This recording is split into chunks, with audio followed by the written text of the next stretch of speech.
Stu Gatz here. Whether you're into podcasts about ghastly crimes or hip-hop rhymes, there's always something new to discover on Spotify. With a mix of originals and many of the world's most popular shows, listening to podcasts on Spotify is easy. Just open the app, tap Browse, and dive into their growing library. Subscribe to your favorites, including our entire archive, so you'll never miss a show. You can also download podcasts for those moments when you're up in the air or going underground. Podcasts on Spotify are streaming right now. Go check them out today.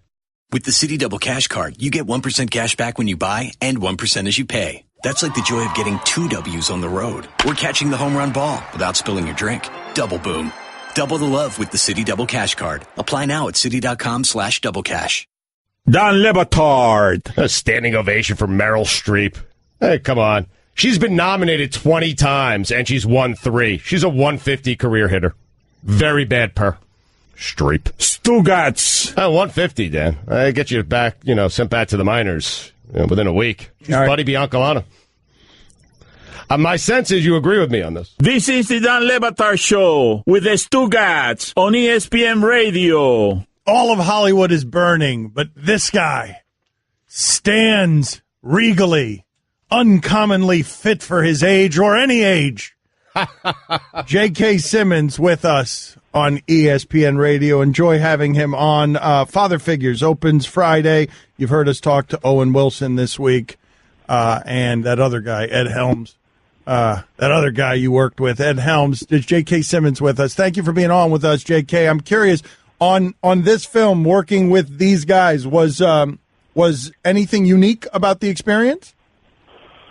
No, it was just another day at the office, pretty much. It was Owen Wilson and that other guy, and then a bicep I was curl. that other guy, and we just goofed around and had fun. Right, and I'm just curious, on which set is it that J.K. Simmons has had the most fun in the history, wherever it is that he's been working? The happiest, most fun of J.K. Simmons' work life has been.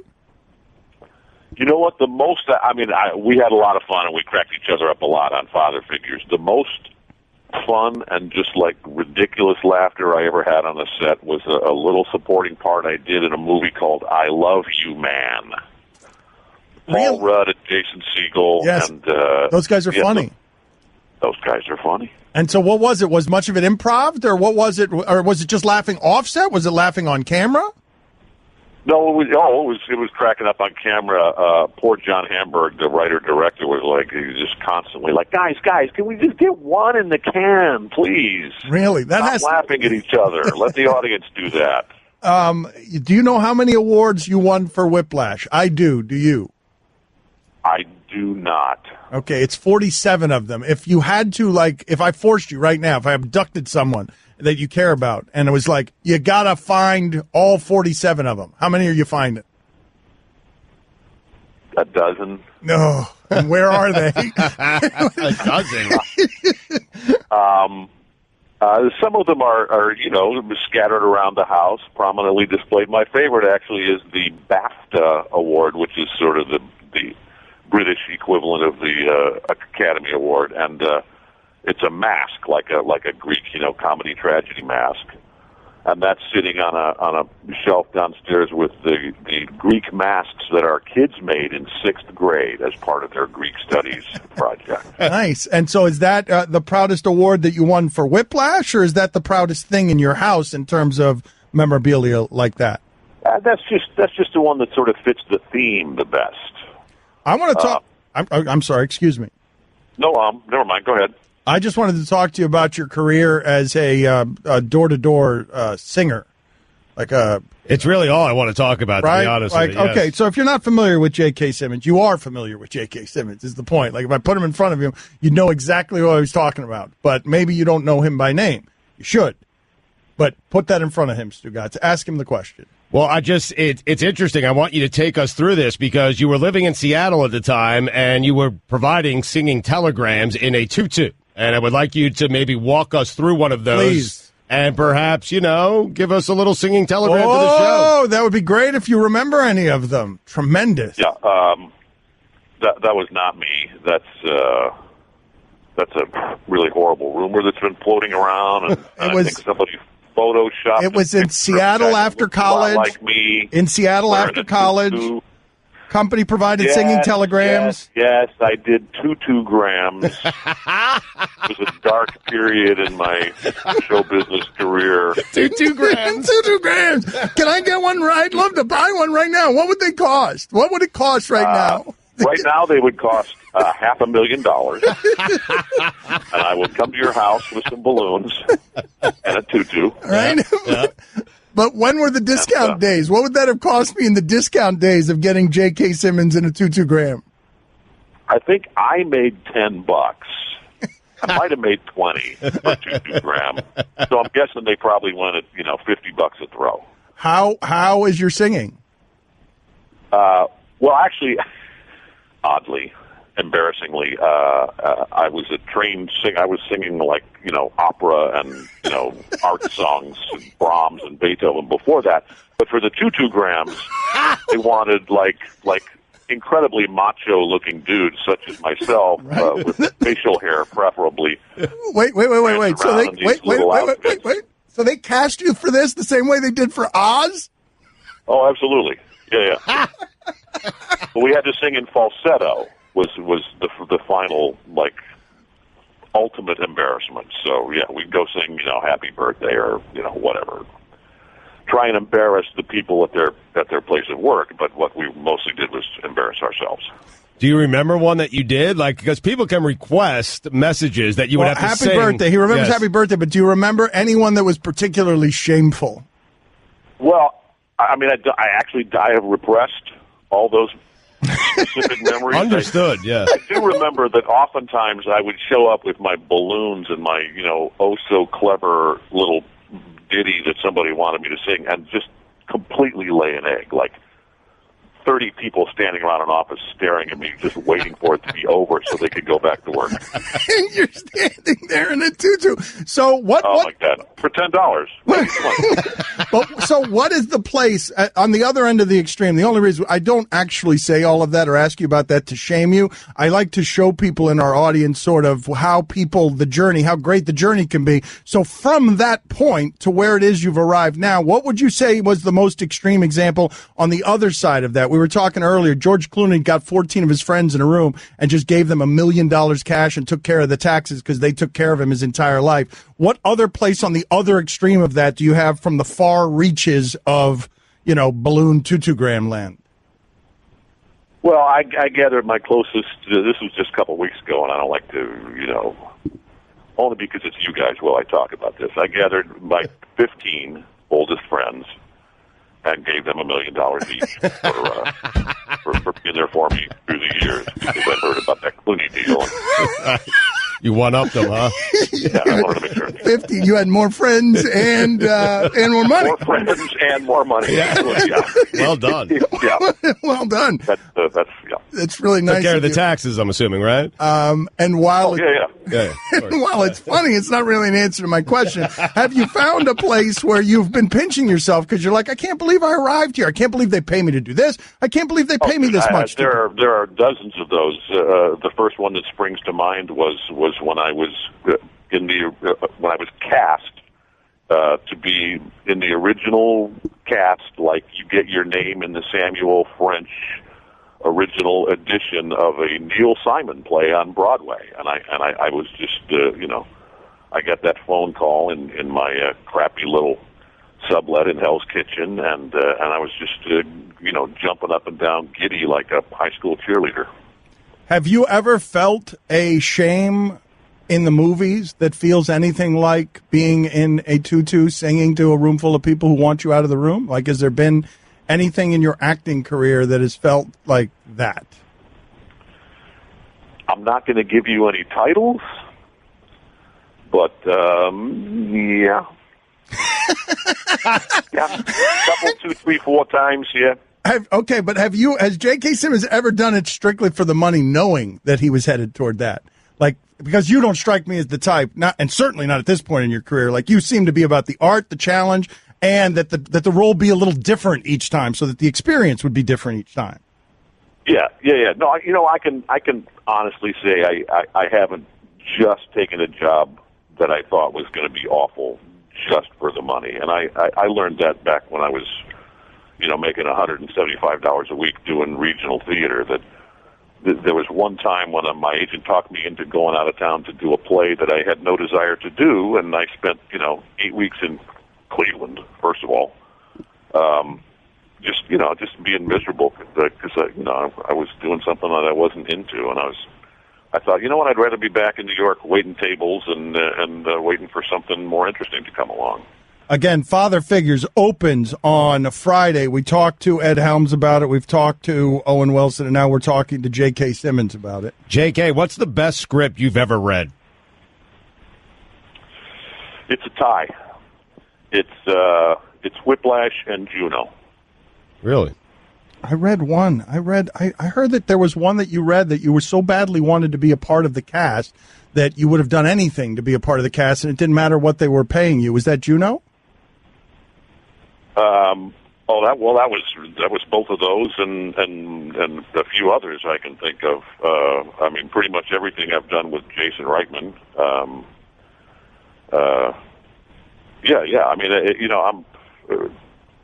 by and large, I'm all about what's on the page, and if it's not, if it ain't on the page, it ain't on the stage, as we used to say back when I was on the stage. We enjoyed talking to you, sir. Thank you for being a part of our lives. It is my absolute pleasure. All right. I doubt that. Awkward transition. Time for some ads. I'm going to start ending all of that, every interview that way. Thank you for being a part of our lives. Okay. Getting closer to the weekend. What? What's wrong with the articulation of that kind of gratitude? No, I'm not sure how he processed it on the other end, but that is very flattering. Yeah. He's talented. He's fun. He's got a sense of humor about himself. Thank you for bringing that energy into our world. Thank you. So you can do it with everyone. Remind me. Okay. Don Lebatard. They've been around since 1896. Oh, get out your wallet. That's why I was getting the money ready. Stugats. I don't think Stugat should be fined for that. Great, money back in the pocket. This is the Don Lebatard Show with the Stugats on ESPN Radio. Tweeter writes in here, you are really overestimating the amount the national audience cares about this Marlins story. No one gives a bleep. So this is the straight talk. I don't give a bleep what the national audience wants on this Marlins story. What I want is the commissioner of baseball to come on here and answer some questions, and we're going to pound on this platform until the commissioner of baseball answers some questions. And many of you are writing in, Lebatard, you do not have the power to make the commissioner of baseball answer some questions. And you are absolutely right about that. But my company does. My company does. My company's in a partnership with this man, and this man needs to go on what's not a safe space for him on this network and answer some difficult questions. Because what they just did to South Florida is wrong, and he'd admit it.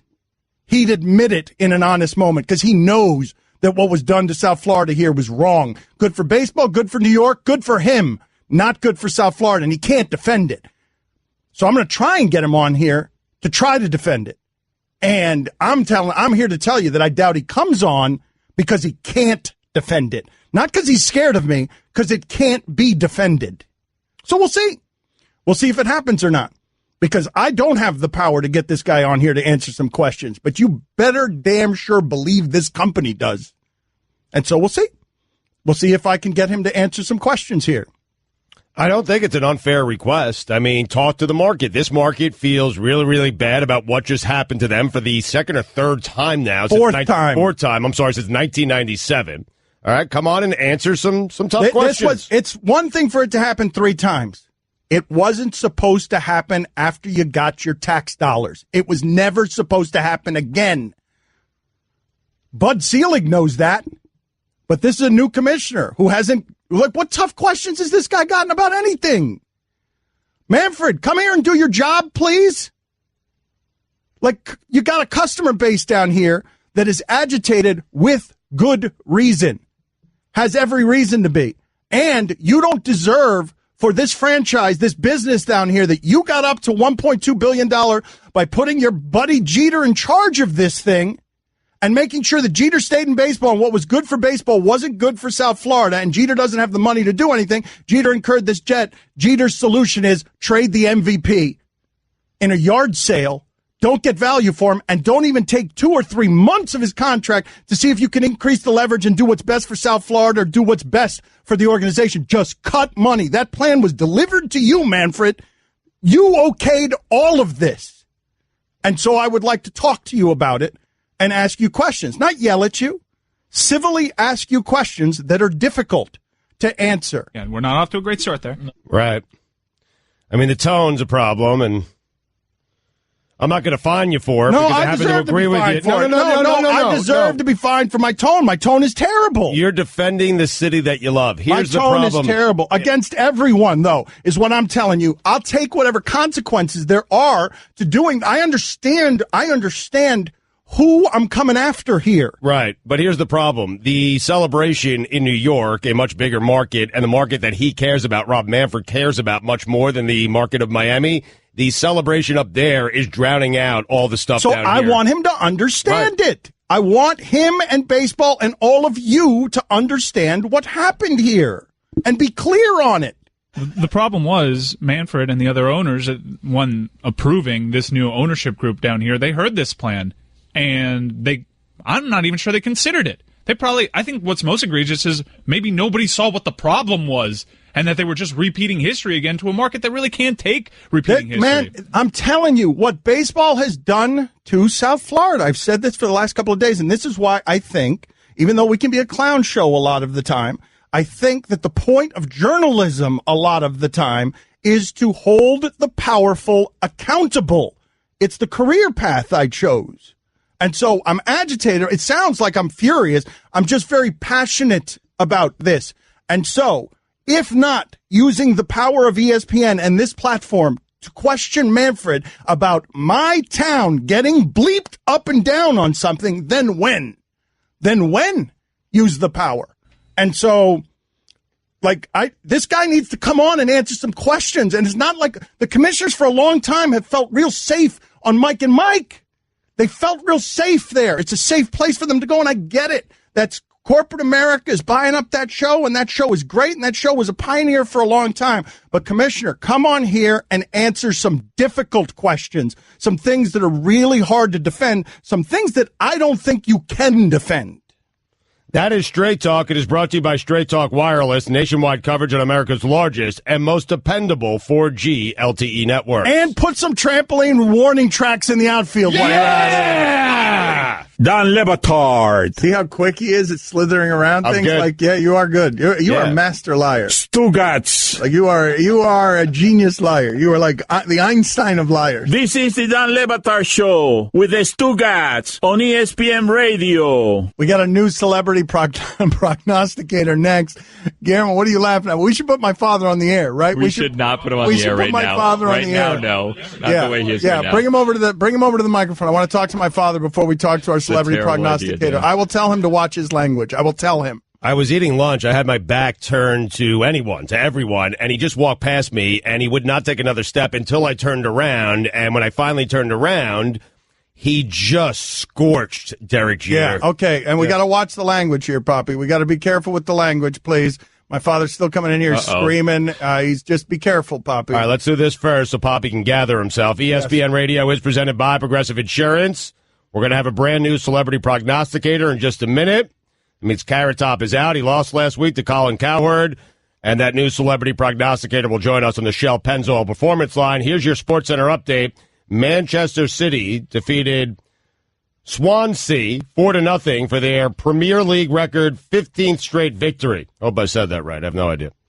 Adrian Peterson may not return to the Cardinals this season, according to head coach Bruce Arians. And finally, Dwayne "The Rock" Johnson was once again asked about running for president, this time on the Ellen Show. Johnson's response to Ellen was, "I'm seriously considering it. Yes." For all the latest headlines and information, tune in the SportsCenter on ESPN Radio all throughout the day. All right, celebrity prognosticator, we are still... kind of ahead. I got to do the percentages here. We're basically even with Colin Cowherd, and we're bringing in a big gun here. We like to prove that it doesn't matter whether the predictors know about football or whether they're smoking marijuana. They will do better than Colin Cowherd. And so far this season, we're basically even with him, and we're bringing in our big gun to finish him. Like, we're bringing in Big Boy from Outcast to just be done with Colin Cowherd, to just end him for the season. But before we do that, real quick, Boppy, and I don't have a lot of time for this, please control your temper and don't say any bad words, Boppy, because I'm afraid of putting you on live radio and television, okay? Please, just your thoughts on what is happening right now with the Marlins in like 15 quick seconds here where you don't get anybody in any trouble, okay? Jeter should leave town. Okay. We don't need him here. Yeah. Okay. He shouldn't show up at Heat games, Marlins game. Yeah, He shouldn't show up at Dolphins game. He's a persona non grata here in South Florida. Persona non grata is okay. It's much Yes. better than what you were saying before. Yes. All right, get him out of here Way to now. clean All right, it up, Poppy. whisk my father away. Persona non grata is much better than the... The baseball people at the top, they are spineless, you know? Okay. That's it. Okay, all right. And the guy who bought the Marlins is a carpetbagger. Okay. Bought it because of the stadium, not because of anything else. Yes, okay, that's enough. Let's whisk him away because I don't want anyone to get in any trouble here. But that's how mad we are down here. That's Yes. the mayor of Miami Yes, speaking, that's, all right? That's cute. That is Miami's voice right there. Yep. Yes, Mike is scared. Guillermo's laughing. You guys all heard what he was saying before that. Boy, he cleaned it up. He cleans up good. We made it. Woo! All right, Big Boy with us now. Sorry, Big Boy. Boomiverse. Check it out. His album, Boomiverse, is available now. This guy makes good music, man. I've really enjoyed the last couple of albums he's put together, and you could see tour dates. BigBoy.com is where you go. Big Boy, thank you for being on with us. Are you smoking that gas, sir? Yeah. All right. All right. Yeah. All right. Wake and bake, man. Yeah, I like for y'all to introduce me as the reigning champ. You know what I mean? Because I do have the belt. You know what I mean? So, I mean, that's only right. You can get the titles correct. 8 straight weeks. You're the champ. You're our champ. You are the champ. Eight straight weeks. Nobody's done better than you. Method Man came after you this year. I think he did 7. Method Man came after you, but he stumbled at the end. Oh, so sorry. Yeah, no, you're not. Yeah, no, you're not. All right, so what's going on with you? What's going on? Where can people check you out beyond BigBoy.com? Like, what's going on with? Explain to people the music you're making these days, so we can sell some of what you're selling. Yeah, well, I mean, I got the new album, Boomiverse, that's out right now. It's great. The new single, In the South, is with Pimp C and Gucci Mane, is out right now. I got the next single's coming out. It's called All Night. You might have heard it in the new Apple commercial for the new iPhone X. It's doing real good for me, and getting ready to start the second leg of my tour, the Daddy Fat Sax Tour. Sack 2 is starting January 5th in Canada, and we're going to hit the West Coast and come down through Texas. All right, so BigBoy.com is if you want to check him out. We're going to get to our picks with him in a second. Was it the last time you were on with us? You were telling us about how close you guys were being to the Super Bowl, to being a Super Bowl act. Like, how might we see that at some point in the future? Do you think that that's Outkast together on the Super Bowl is something we'll ever see? You just got to put it up in the universe, man. You know what I mean? Like, it would be a great thing. We'll be in Atlanta 2019, so you know. We'll just see, man. Just pray to the Most High and see what happens. What was it like to be with you at the end of that Falcons game last year? It was like it was kind of like a blur because I didn't, I was kind of, just drinking juice until the third quarter, the fourth quarter. Then we started taking shots of tequila. You know what I'm saying? So it was a blur. Oh, so wow, you thought it had it won. You were so drunk that you thought it was won, and then what? Oh, they were celebrating like second quarter, I'm guessing, right? Yeah, no, we were celebrating all the way to the halftime, and after halftime, then the whole mood changed. You know what I mean? So, it's a time I like to forget. Okay, we won't bring it up again. Are you ready to pick games, sir? Are you ready to pick games and go on a run that ends Colin Cowherd for the season, sir? Yeah, let's do it. Is there anything you want to tell Colin Cowherd before you annihilate him here with your picks? Is there anything you'd like to say to him so that he just knows what's coming? I mean, just good luck, man. Good luck, man. Good luck. All right. And keep it positive. Keep it positive. All right. You don't want beef. You don't want to create beef. I was kind of hoping to create beef. He lets his picks speak for itself, man. He doesn't talk trash. He just makes his picks, and that's it. I know, but I'm the evil media. I was trying to create beef there, and I felt like it was easy enough beef for you, big boy. Like I know you wanted no. Positivity. I don't want to have to see him in person and make his cheeks look like Santa Claus. rosy red. You know what I'm saying? Okay. Open hand. Now we're getting somewhere. You know what I mean? Now we're getting somewhere. Thank you. Now we're getting somewhere. Let's stay positive. Colin Cowherd, come get this open hand. All right. Let's go. Yes, let's go ahead and do Celebrity Prognosticator, please. And now it is time for Celebrity Prognosticator. Let's win some money. Hold on, let me do that better, Mike. I think you have. I think you have some imaging for this that would properly convey. Let me do it again. Let me try it again. Yes, Colin Cowherd, come here and get some of that open hand. I did sound very stiff, like I was going to slap him with my fencing glove. Broncos at Colts. Colts plus 2.5. Who do you have, big boy? I think I'm going to take the Broncos. Chargers at Chiefs. Thank you for returning the music. Chargers at Chiefs plus 1. Who you got? I'm going to take the Chiefs on them, man. They're in a must-win. They got to win, man, just to make a safe face. Patriots at Steelers. Steelers plus 3. Who you got? I think I'm going to have to go with Tom Brady because what Miami just did to him last week, I mean, he was highly upset. And then, this is a big rivalry right here, so I think Tom's going to go off. Packers. And Gronk is coming back, too. Yes, that makes a difference. Yeah. Packers at Panthers. Panthers minus 2.5. Who you got? With that one, I think I might have to go. Aaron Rodgers coming back. I think I might have to go with the Green Bay on that one. That's smart, yeah. Falcons at Bucks. Who you got? Bucks are plus 6. Bucks. I know. I like the Falcons to win, but I don't know if they're going to win by 6. I don't know. I got to make sure I get my blood pressure medication filled because they'll get you down to the fourth quarter, and then it's nerve-wracking. I don't know if they're going to beat them by 6, so I might have to go Tampa Bay on that.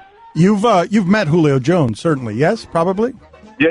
I met Julio Jones, but I also met Matt Ryan, and I also know that 3 interceptions in 7 minutes can happen more than once. So, I don't know. I think they'll beat them, but I don't know if they're going to beat them by 6. All right, fair enough. We look forward to talking to you next week. Welcome back. Thanks for being a part of our lives. Thanks for being a part of our lives. Y'all know what it is, man. Daddy Fat says Libertard Show, man. We still blowing gas, laughing, stank on you. The pack is still loud. You feel me? That's what I wanted you to hit Colin Cowherd with. Excellent. Yes, it's still loud. Good to have you back, sir. Thank you. All right, bro. Peace. Payday! Payday! It is payday! So strange, all of it. What, the show? What we're allowed to do. It's awesome.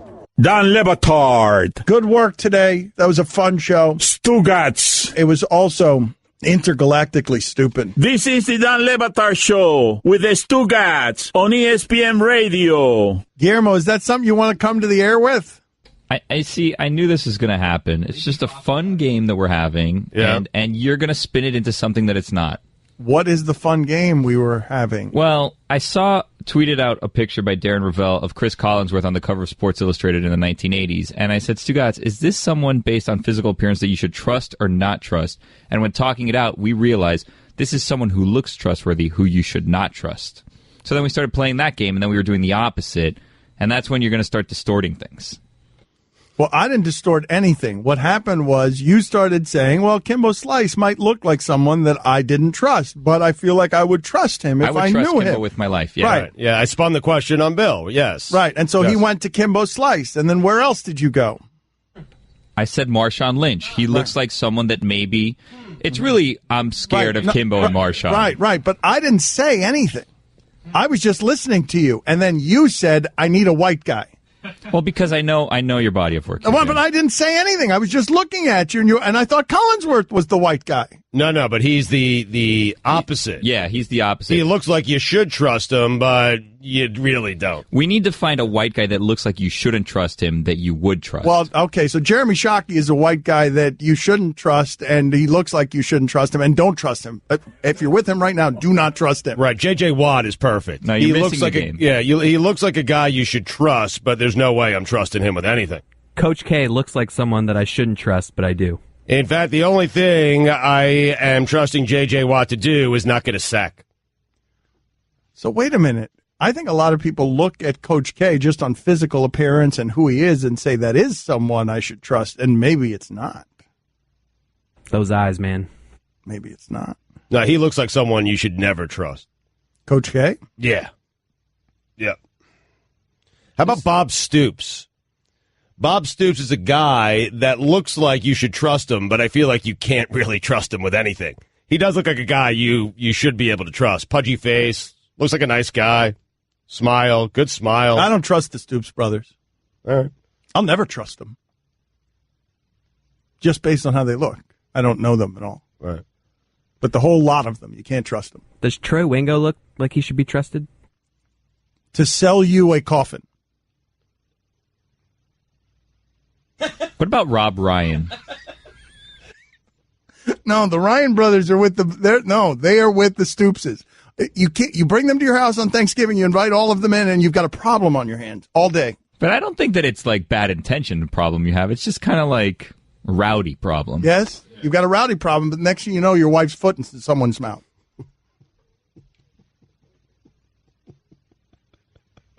Like, you don't know. You got a rowdy problem. Well, but I mean, last I saw the Ryan brothers in public, they were swinging on dudes. They were at some bar, which is. But can you trust them? In a bar fight, yes. You can't trust them to be your +1 anywhere. Geno Smith doesn't trust Rex Ryan. Rex Ryan keeps doubling down on that. Yeah, Rex Ryan's not letting that one go. Called him soft jaw because he can't take a punch from a teammate. I mean, really? Rex is... Yes. That's where he went with it? Well, yeah, but Rex is going to be Rex. Man, look, I'm glad Rex is Rex. ESPN needs him to be himself. Don't hire Rex and then get mad at him when he's Rex. Oh, that's fair. But I like Rex being Rex when his team's on the verge of making it to a Super Bowl. That's more fun, certainly. Yeah. Let's update the polls today at Levitard Show on Twitter. It's been a light poll day, has it not? It has. Has Deion Waiters always had a pot belly? 82% of the audience said yes. The Twitter poll is brought to you by Upside.com, giving all business travelers the gift of a better travel experience this holiday season. Check them out today at Upside.com. Can you waste the Ellington game? He had 7 threes last night. 53% of the audience said yes. You can waste the Ellington game. He had 7 threes last night, and the Heat lost at home to Portland. You cannot waste the Ellington game. Who wants Deion? That's not really a poll question. 67% of the audience said no. Okay. All right. That was a weird yes or no question. Who wants Deion? Is Jason Leisure, guilty of fraud? He won friend of the show, Jason Leisure, in a landslide. Best friend of the show among Cody and Pat Sajak. Yes. He won in a landslide. He's a Palm Beach Post writer who only appears in the local hour, and he won in a landslide. So did he fix the results? 85% of the audience said yes. Did Jason Leisure win the poll because of Russian hacking? 84% of the audience said yes. Oh, wow. So we don't know if it's the Russians or Leisure himself. Well, 1% doesn't know, I think, right? Is that the way it works? Right. Yes. Because 85% feel like he is guilty of fraud. Right. 84% feel like he did it with Russian hacking. Right. Oh, and there's 1% who's kind of... So everyone's saying he did it. We're just saying that it was with Russian accomplices. Okay. Correct. Yes. I don't think that's how the math works, but okay. It doesn't, huh? No, that's fine. Okay. Is that it? Yeah, those are the polls today. So we stopped doing polls in the first hour of the show? Kyle Turley looks like someone I shouldn't trust, but I would trust. Oh, that's an interesting one. Right. So are we just doing people who look menacing? Is that all we're doing? Well, the way I'm doing it is I go up to Bob Stoops and I whisper something, a secret, a family secret into his ear, thinking that it is lock and key, man. Like it is, he has put it away in the vault forever. And then a day later, I realize he's told everyone. Whoa! So he can't be trusted that way. Bob Stoops can't be trusted that way. Right. Have you taken a bite out of any of those rings? Can you take a bite out of some of those rings? Yeah. Yep. I hurt my tooth. Yeah, that's. I'm sorry. My tooth came out.